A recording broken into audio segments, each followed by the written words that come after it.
Hello friends, मैं राघवेंद्र ठाकुर और आज हम हैं स्पोकन इंग्लिश लेसन के डे 6 में।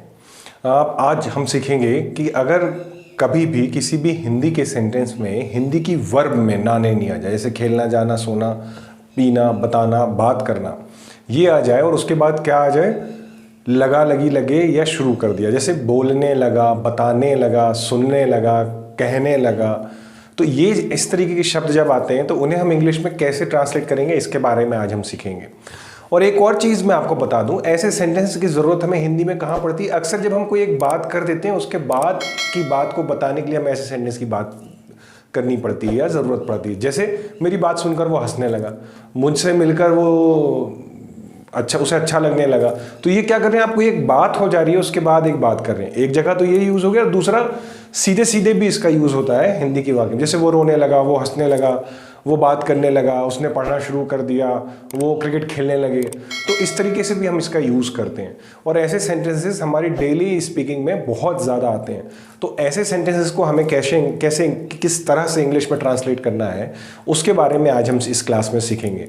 और आप ध्यान से देखिएगा, आपको शायद ये भी समझ में आए कि ये स्ट्रक्चर शायद हम पहले किसी लेसन में पढ़ चुके हैं स्पोकन इंग्लिश के, पर मैं आपको जब जैसे जैसे ये वीडियो आगे जाएगा, ये क्लास आगे बढ़ेगी, तो मैं आपको बतलाऊंगा कि ये जो आज का स्ट्रक्चर हम पढ़ने वाले हैं वो किससे मिलता जुलता है। तो आइए देखते हैं उन स्ट्रक्चर्स को जिसे हम यूज़ करेंगे ना लगी, ने लगे, ने लगे या शुरू कर दिया वाले सेंटेंस बनाने के लिए। जैसे देखिए, मैंने आपसे कहा कि ना, ने, नी। ये ना, ने, नी किस में आना चाहिए? हिंदी की वर्ब में, खेलना, जाना, बोलना। अब खेलने लगा तो फिर क्या आना चाहिए? लगा, लगी, लगे या शुरू कर दिया। तो मैं आपसे क्या कह रहा हूं कि जब कभी भी आपके हिंदी की वर्ब में ना, ने, नी आकर लगा, लगी, लगे आ जाए या शुरू कर दिया आ जाए, तो आप कैसे बनाएंगे उसे इंग्लिश में? आप बनाएंगे सब्जेक्ट प्लस बिगिन टू लगा के। आपको क्या दिमाग में रखना है कि आपको क्या यूज करना है? Begin to. बिगिन टू का मतलब भी होता है लगा या शुरू कर दिया। तो अभी हम किसका यूज करेंगे? अगर जाने लगा, बोलने लगा, सुनने लगा आ जाए तो बिगिन टू। जैसे आपने देखा था, अगर मैं करूंगा तो मैंने विल शेल लगा दिया था और फर्स्ट फॉर्म लगा दिया था। अब अगर मैं करने लगा तो मैं क्या लगा दूंगा? बिगिन टू और फिर क्या लगा दूंगा? First form. जैसे बोलने लगा, बिगिन टू स्पीक, खेलने लगा, बिगिन टू प्ले, देखने लगा, बिगिन टू सी, बात करने लगा, बिगिन टू टॉक, पूछने लगा, बिगिन टू आस्क। तो आपको समझ में आया, बिगिन मतलब ही होता है शुरू कर दिया। आप यहाँ पे स्टार्टेड भी लगा सकते हैं, क्योंकि आप पूछेंगे कि भाई स्टार्ट का मतलब भी तो शुरू करना होता है। तो जी हाँ, अगर आपकी चॉइस बिगिन लगाने की नहीं है तो आप स्टार्टेड भी लगा सकते हैं। तो आप क्या बोल सकते हैं? स्टार्टेड टू टॉक, बात करना शुरू कर दिया। स्टार्टेड टू स्पीक, बोलना शुरू कर दिया। स्टार्टेड टू बीट, मारना शुरू कर दिया। स्टार्टेड टू स्कॉल्ड, डांटना शुरू कर दिया। तो आप समझ रहे हैं मेरी बात को? अगर कोई काम कोई शुरू कर दे तो हमें क्या करना है? बिगिन टू या स्टार्टेड टू लगाकर वर्ब की फर्स्ट फॉर्म लगानी है। अब जब हम इसका नेगेटिव बनाते हैं तो हम क्या कर रहे हैं? उसने शुरू कर दिया। अब मैंने आपको बताया शुरू कर दिया तो आ या ई आ जाता है, तो उसका नेगेटिव और इंटरोगेटिव बनाते हैं तो क्या लगाते हैं? डिड लगाते हैं। तो हमने यहां पर भी क्या किया? नेगेटिव में क्या लगा दिया? Did not. अब डिड नॉट हम कर रहे हैं तो चूंकि एक ही बार सेकंड फॉर्म का यूज होता है एक सेंटेंस में, तो हम क्या करेंगे? डिड नॉट के बाद बिगिन ना लिख के बिगिन करेंगे। बिगिन इसका फर्स्ट फॉर्म है। अगर आप स्टार्टेड टू लगा रहे हैं पॉजिटिव में, तो आपको यहां क्या लगाना होगा? Start to. आप स्टार्टेड नहीं लगाएंगे, आप क्या लगाएंगे? Start to. तो subject plus did not plus begin to plus first form of the verb plus object, negative बनाने के लिए। और जब हम इंटरोगेटिव बनाएंगे तो यदि वाक्य की शुरुआत क्या से ना शुरू होकर किसी और क्वेश्चन वर्ड से हो या क्या सेंटेंस के बीच में आए, तो आपका इंटरोगेटिव कहां से स्टार्ट होगा? क्वेश्चन वर्ड से। फिर क्या लगाएंगे आप? डिड। फिर आप लगाएंगे सब्जेक्ट, फिर आप बिगिन टू, क्योंकि ऑलरेडी हमने डिड लगा दिया इसलिए बिगिन का क्या हो जाएगा? बिगिन। और अगर आप स्टार्टेड यूज कर रहे हैं तो आपको क्या लगाना होगा? Start to. फिर हम यूज करेंगे first form of the verb का और ऑब्जेक्ट का। अब आप ध्यान रखिए, अगर आपका सेंटेंस क्या से शुरू होगा तो आपका इंटरोगेटिव का स्ट्रक्चर डिड से शुरू होगा। लेकिन यदि आपका सेंटेंस क्या से शुरू नहीं हुआ है, किसी और क्वेश्चन वर्ड से शुरू हुआ है, या ये जो क्या शब्द है ये सेंटेंस की स्टार्टिंग में ना आके सेंटेंस के बीच में चला गया है, तो आप शुरुआत में क्या लगाएंगे? इंटरोगेटिव बनाते वक्त या प्रश्नवाचक बनाते वक्त क्वेश्चन वर्ड। और कौन से क्वेश्चन वर्ड है वो? What, where, when, how, why, who, whom, whose, which. इस तरीके के जो WH क्वेश्चन वर्ड है उनका यूज आप इंटरोगेटिव बनाने के लिए करेंगे। तो पहले कुछ एग्जांपल समझते हैं, फिर इसके बारे में हम और बातें करेंगे। देखिए, इसके पॉजिटिव कुछ एग्जांपल्स मैंने यहां लिख रखे हैं ताकि आपको समझने में आसानी हो। तो चलिए इसको समझने की कोशिश करते हैं। इसको समझने के लिए मैंने यहाँ पे कुछ एग्जांपल्स लिख रखे हैं। सबसे पहले देखते हैं पॉजिटिव। अब यहां पर पहला एग्जांपल है कि वो रोने लगा। अब वो रोने लगा में आपने देखा, मैंने अभी आपको बताया कि अगर ना लगा, नी लगी, नहीं लगे आ जाए तो आपको क्या करना है, बिगिन टू लगाना है। तो अगर वो रोने लगा तो मतलब क्या करने लगा, रोने को बोलते हैं इंग्लिश में क्राई, बिगिन टू क्राई, रोने लगा। तो अब कौन रोने लगा, तो वो रोने लगा, तो वो को इंग्लिश में बोलेंगे हम ही बिगिन टू क्राई। अब आप एक और चीज देखिए, अगला एग्जांपल हम देखते हैं, वे पढ़ने लगे। अब पढ़ने लगे सेंटेंस के सेंस को समझिए, पढ़ने लगे, पढ़ने को क्या बोलते हैं, स्टडी करना। तो वो पढ़ने लगे तो बिगिन टू स्टडी, क्या हो जाएगा, बिगिन टू स्टडी। तो वे पढ़ने लगे, तो वे को अंग्रेजी में बोलते हैं दे, तो सब्जेक्ट हो गया हमारा यहां पर दे, और पढ़ने लगे तो begin to study, they begin to study. देखिए पहले में देखा रोने लगे तो बिगिन टू क्राई, पढ़ने लगे तो बिगिन टू स्टडी। आप कुछ नहीं कर रहे हैं, वर्ब के आगे सिर्फ बिगिन टू लगा दे रहे हैं। एक और एग्जांपल देखते हैं, हमने खेलना शुरू कर दिया। क्या कर दिया, खेलना शुरू। खेलना शुरू मतलब खेलने को बोलते हैं प्ले, तो बिगिन टू प्ले, खेलना शुरू कर दिया। अब सब्जेक्ट क्या है, हमने, तो हमने को अंग्रेजी में बोलते हैं वी बिगिन टू प्ले, हमने खेलना शुरू कर दिया। अब अगला देखिए, मेरा बेटा स्कूल जाने लगा। जाने लगा तो जाने को इंग्लिश में बोलते हैं गो, तो जाना शुरू कर दिया मतलब बिगिन टू गो, जाने लगा या स्टार्टेड टू गो। तो मेरा बेटा, तो माय सन, सब्जेक्ट क्या हो गया, मेरा बेटा, my son begin to go, जाने लगा कहां, to the school, to school. तो my son begin to go to school, मेरा बेटा स्कूल जाने लगा। लोग बातें करने लगे। लोग बातें करने लगे मतलब बात करने को क्या बोलते हैं, टॉक, और बातें करने लगे तो बिगिन टू टॉक या स्टार्टेड टू टॉक। तो पीपल बिगिन टू टॉक, लोगों को इंग्लिश में क्या बोलते हैं, पीपल, तो पीपल बिगिन टू टॉक। अब ऐसे ही अगर हम नेगेटिव की तरफ देखें तो नेगेटिव मैंने आपको बताया कि नेगेटिव में आपको सिर्फ क्या करना है, आपको डिड नॉट लगा देना है। क्या लगा देना, डिड नॉट। और आपका ये जो बिगिन है ये बिगिन में बदल जाएगा, क्योंकि ऑलरेडी हमने डिड लगा दिया, डिड सेकंड फॉर्म है, इसलिए दोबारा हम सेकंड फॉर्म नहीं लगाएंगे। और अगर आप स्टार्टेड का यूज कर रहे हैं तो आपको स्टार्ट लगाना पड़ेगा, स्टार्टेड नहीं। अब जैसे उसने रोना शुरू नहीं किया। अब रोना शुरू नहीं किया मतलब ही डिड नॉट, रोना शुरू, डिड नॉट बिगिन टू, अब बिगिन नहीं बोल रहा हूं, begin to cry, he did not begin to cry. अब उसने पढ़ना शुरू नहीं किया। पढ़ना शुरू नहीं किया मतलब did not begin to study, तो उसने को इंग्लिश में क्या बोलते हैं, he did not begin to study, उसने पढ़ना शुरू नहीं किया। हमने खेलना शुरू नहीं किया। हमने के लिए क्या आता है अंग्रेजी में, वी, हमने को हम वी बोलते हैं, we did not begin to, did not begin to क्या, we did not begin to play, हमने खेलना शुरू नहीं किया। मेरे बेटे ने स्कूल जाना शुरू नहीं किया। मेरे बेटे ने स्कूल जाना शुरू नहीं किया तो my son did not begin to go to school, मेरे बेटे ने स्कूल जाना शुरू नहीं किया। नहीं किया तो क्या लगा दिया, did not begin to, begin नहीं लगाना है, बिगिन लगाना है, स्टार्टेड नहीं लगाना है, स्टार्ट लगाना है नेगेटिव बनाने के लिए। लोगों ने बातें करना शुरू नहीं किया। लोगों को अंग्रेजी में बोलते हैं people did not begin to talk, लोगों ने बातें करना शुरू नहीं किया। तो हमारा सब्जेक्ट हो गया पीपल, हमने लगा दिया डिड नॉट बिगिन टू मतलब शुरू नहीं किया, टू टॉक बात करना। अब अगर ऐसे ही आप इसको समझने की कोशिश करें तो अब आइए हम इंटरोगेटिव भी देखते हैं। और इंटरोगेटिव मैंने आपको बताया था दो तरीके के होते हैं इंटरोगेटिव, आपको ये ध्यान रखना है। इंटरोगेटिव दो तरीके कैसे होते हैं, एक वो जो क्या से शुरू हो, जैसे क्या वो रोने लगा, क्या वो हंसने लगा, क्या वो बातें करने लगा, तो क्या से शुरू होगा तो आपको क्वेश्चन किससे स्टार्ट करना है, डिड से। लेकिन यदि आपका क्वेश्चन क्या से शुरू ना हो, क्या सेंटेंस के बीच में आ जाए, जैसे वे क्या पढ़ने लगे, तो अब यहाँ क्या शुरू में नहीं आया है, क्या कहाँ आ गया है, बीच में आ गया है। तो आपको फिर क्या करना पड़ेगा, अपना क्वेश्चन वर्ड जो है वो लगाना पड़ेगा सेंटेंस के शुरुआत में। तो ध्यान रखिएगा, यदि आपका क्वेश्चन क्या से शुरू हो तो आपका इंग्लिश में क्वेश्चन डिड से शुरू होगा, हेल्पिंग वर्ब से शुरू होगा। और यदि आपका क्वेश्चन क्या से शुरू ना हो, क्वेश्चन में क्या बीच में आए या कोई और क्वेश्चन वर्ड आए, तो आपको शुरुआत में क्वेश्चन वर्ड लगाना होगा, WH क्वेश्चन वर्ड लगाना होगा। इसका आपको ध्यान रखना पड़ेगा। क्या वो रोने लगा, तो अब क्या वो रोने लगा क्या से शुरू हुआ है, तो मैं शुरुआत में क्या लगाऊंगा, डिड, क्योंकि मैंने अभी आपको बताया कि यदि आपका क्वेश्चन क्या से शुरू हो तो आपको स्टार्टिंग में क्या लगाना है, डिड।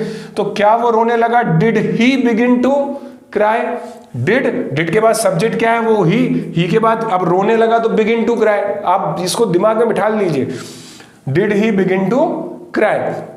वे क्या पढ़ने लगे, अब यहां देखिए यहां क्या बीच में आ गया, अभी यहां पर क्या शुरू में आया था तो हमने डिड लगाया, लेकिन अब चूंकि यहां क्या बीच में आ गया है तो मैंने आपको बताया कि स्ट्रक्चर के अकॉर्डिंग हमको शुरुआत में क्या लगाना होगा, क्वेश्चन वर्ड। तो अभी इस क्या को अंग्रेजी में क्या बोलते हैं, व्हाट, तो अब मैंने क्या लगाया, व्हाट। अंतर समझने की कोशिश कीजिए आप, जब क्या शुरू में है तो सिर्फ हेल्पिंग वर्ब लगानी, जैसे यहां पर डिड हेल्पिंग वर्ब है, लेकिन अगर क्या बीच में है तो हमें क्या लगाना है, क्वेश्चन वर्ड लगाना है। तो यहां पर क्या को अंग्रेजी में क्या बोलेंगे, व्हाट डिड, क्योंकि व्हाट के बाद हमको क्या लगाना है, स्ट्रक्चर बोल रहा है डिड लगाना है। अब सब्जेक्ट क्या है, दे, वे, क्योंकि वे को अंग्रेजी में बोलते हैं दे। तो व्हाट डिड दे पढ़ने लगे, बिगिन टू स्टडी। वे क्या पढ़ने लगे, what did they begin to study. हम क्यों खेलने लगे, अब फिर क्यों आ गया, तो क्यों को अंग्रेजी में क्या बोलते हैं, व्हाई। तो why did we begin to play, हम क्यों खेलने लगे। मेरा बेटा कैसे स्कूल जाने लगा, तो मेरा बेटा क्या कैसे, तो कैसे को अंग्रेजी में क्या बोलेंगे, हाउ। कैसे को अंग्रेजी में क्या बोलेंगे, हाउ। तो हाउ डिड मेरा बेटा, my son, how did my son क्या begin to go to school. अब ऐसे ही लोग कहां बातें करने लगे, तो वेयर, कहां को अंग्रेजी में क्या बोलते हैं, where. Where did people begin to talk, लोग बातें करने लगे। तो आपको समझ में आया, यदि आपका सेंटेंस क्या से शुरू होगा तो आपको डिड लगाना है शुरू में या हेल्पिंग वर्ब लगानी है, और यदि आपका सेंटेंस क्या से शुरू ना हो, क्या क्वेश्चन के बीच में आ जाए या कोई और क्वेश्चन वर्ड आए, तो आपको शुरुआत में क्वेश्चन वर्ड लगाना होगा, फिर डिड लगा के आप इंटरोगेटिव बनाएंगे, आप डायरेक्ट इंटरोगेटिव नहीं बनाएंगे।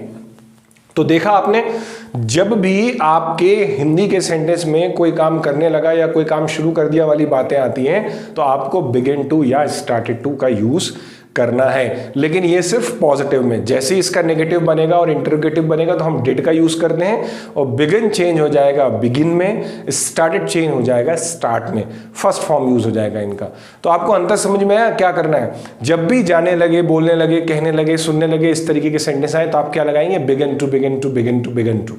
जैसे बोलने लगा बिगिन टू स्पीक, देखने लगा बिगिन टू सी, बात करने लगा बिगिन टू टॉक, पूछने लगा बिगिन टू आस्क, खेलने लगा बिगिन टू प्ले, लिखने लगा बिगिन टू राइट, पढ़ने लगा बिगिन टू रीड, सोने लगा बिगिन टू स्लीप। तो आपको समझ में आ रहा है क्या हो रहा है। आप सिर्फ ये ना लगा, नी लगी या शुरू कर दिया के लिए क्या लगा रहे हैं, बिगिन टू। अगर आप स्टार्टेड टू लगाना चाहें तो वो भी आप लगा सकते हैं।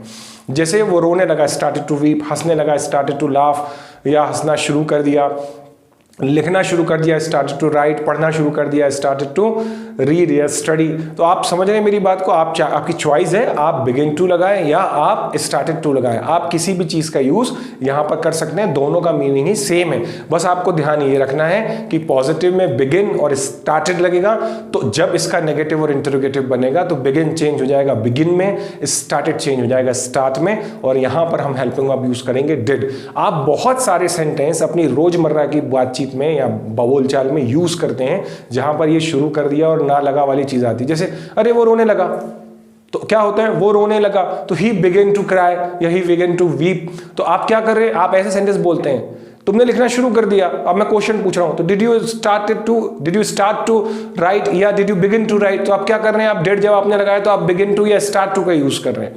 तो आपको ऐसे ही चीजें यूज करनी है हेल्पिंग वर्ब, और आपको अपने सेंटेंस बनाने हैं। और आप बहुत सारे सेंटेंस बोलते हैं, एक नहीं, आप बहुत सारे सेंटेंस अपने डेली बोलचाल की भाषा में यूज करते हैं। डेली जो कन्वर्सेशन आप करते हैं उसमें इस तरीके के सेंटेंसेस यूज होते हैं। तो आपके सेंटेंस में जब भी बिगिन टू का यूज करना है तो आप इसी तरीके से बहुत आसानी से इसका यूज कीजिए। एक बार आपको डिफरेंस समझ में आ गया तो आप किसी भी तरीके का सेंटेंस इंग्लिश में ट्रांसलेट कर सकते हैं जहां पर ना लगा, नी लगी, ने लगे या शुरू कर दिया आ जाए।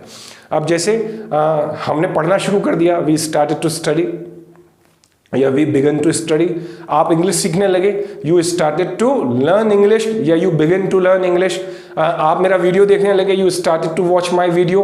तो आपने देखा आप कितनी सारी बातें कर सकते हैं बिगिन टू से भी जब आप बात करना चाहें इंग्लिश में। तो आपको क्या करना है, आप डेली जो भी सोच रहे हैं अपने दिमाग में, आप कहीं भी बैठे हुए हैं फ्री टाइम में, तो आपके दिमाग में जब इस तरीके के सेंटेंस आए तो आप माइंड में उनकी प्रैक्टिस करना शुरू कीजिए। जरूरत नहीं है आपके पास पेन हो, कॉपी हो, क्लास हो तभी आप ये बोलना शुरू करेंगे या प्रैक्टिस करना शुरू करेंगे। प्रैक्टिस आपको डेली लाइफ में लानी है, क्योंकि बोलने के लिए आपको बोलना पड़ेगा, बिना बोले आपको अंग्रेजी नहीं आएगी। तो बार बार आपको क्या करना है, इन सेंटेंसेस की प्रैक्टिस करते जानी है। अब जैसे अगर मैं बात करूं कि आपने समझना शुरू कर दिया, समझने को क्या बोलते हैं इंग्लिश में, अंडरस्टैंड। अब समझना शुरू कर दिया मतलब स्टार्टेड टू अंडरस्टैंड या बिगिन टू अंडरस्टैंड, और आपने कर दिया तो आपके लिए मैंने सब्जेक्ट लगा दिया शुरू में, यू स्टार्टेड टू अंडरस्टैंड या यू बिगिन टू अंडरस्टैंड। तो आपने देखा, हम एक बार फिर से एक शॉर्ट रिवीजन कराता हूं शुरू से लेकर अभी तक। हमने सारे इंस्ट्रक्शंस वाले सेंटेंस सीखे जो हमारे लेसन 1 में थे। लेसन 2 में मैंने आपको बताया अगर बोलता है, जाता है, खाता है, पीता है, आता है तो आपको कुछ नहीं करना है, सीधे फर्स्ट फॉर्म लगा देना। है, जैसे मैं बोलता हूँ आई स्पीक, मैं देखता हूँ आई सी। अब अगर बोला, सुना, देखा, गया, बताया, तो अब क्या आ या ई आ जाए तो क्या करना है, मैंने बोला आई स्पोक, मैंने देखा आई सॉ, तो सेकेंड फॉर्म यूज कर लिया। अब मैं जाऊंगा, जाऊंगा आ जाए तो आई विल गो या आई शैल गो, शैल कहाँ लगाना है, आई और वी के साथ लगाना है, बाकी सबके साथ विल लगाना है। लेकिन अगर स्पोकन में आपका कोई कंफ्यूजन बन रहा है, शुरुआत में सीखने में दिक्कत जा रही हो, जैसे अभी मैंने आई के साथ विल लगाया, आप सबके साथ विल लगा सकते हैं, कोई हर्ज नहीं है। बहुत सारे लोग विल का यूज करके ही बोलते हैं। तो देखिए, जब बोलता है तो सिर्फ फर्स्ट फॉर्म, बोला तो सेकंड फॉर्म, बोलेगा तो will shell plus first form. अभी बोलना शुरू कर दिया या बोलने लगा तो अब हमने क्या लगा दिया, बिगिन टू या स्टार्टेड टू। तो आपको समझ में आया, अभी इतनी चीजें हमने सीखी हैं। आप बार बार मैं आपको इसलिए शॉर्ट रिवीजन करवाता हूं या रिमाइंड कराता हूं ताकि आप भूलें ना। आपका डे 1 से जो लेसन चल रहा है उसको आप अपने साथ बनाए रखें, आप उसमें कभी भी कोई कंफ्यूजन ना क्रिएट हो। आप इसीलिए हर बार उसको रिवाइज करते हैं। जैसे मैं कैसे ओरली आपसे रिवीजन कर रहा हूं, तो आप भी अगर कहीं बैठे हुए हैं तो आप रिवाइज कीजिए, डे 1 में क्या सीखा, डे 2 में क्या सीखा, डे 3 में क्या सीखा, डे 4 में क्या सीखा, डे 5 में क्या सीखा, डे 6 में क्या सीखा। तो इस तरीके से क्या होगा, आपका एक रिवीजन भी होता जाएगा और आपकी कमांड भी बनती जाएगी इंग्लिश के ऊपर। और ऐसे ही प्रैक्टिस से आपको अंग्रेजी आएगी, लिखकर, पढ़कर या सेंटेंस 100 हजार सेंटेंस कॉपी में लिखने से नहीं आएगी। आपके माइंड में रेगुलर सेंटेंस की प्रैक्टिस चलनी चाहिए। कभी भी कोई सेंटेंस डेली भाषा में आपके आया तो आपको तुरंत उसको बनाना शुरू करना है। तो आप, उम्मीद है आपको ये वीडियो हेल्प करेगा और आपको बिगिन टू स्टार्टेड टू की कहानी समझ में आई होगी। चलिए मिलते हैं अगले लेसन में एक नए स्ट्रक्चर के साथ। तब तक के लिए थैंक यू।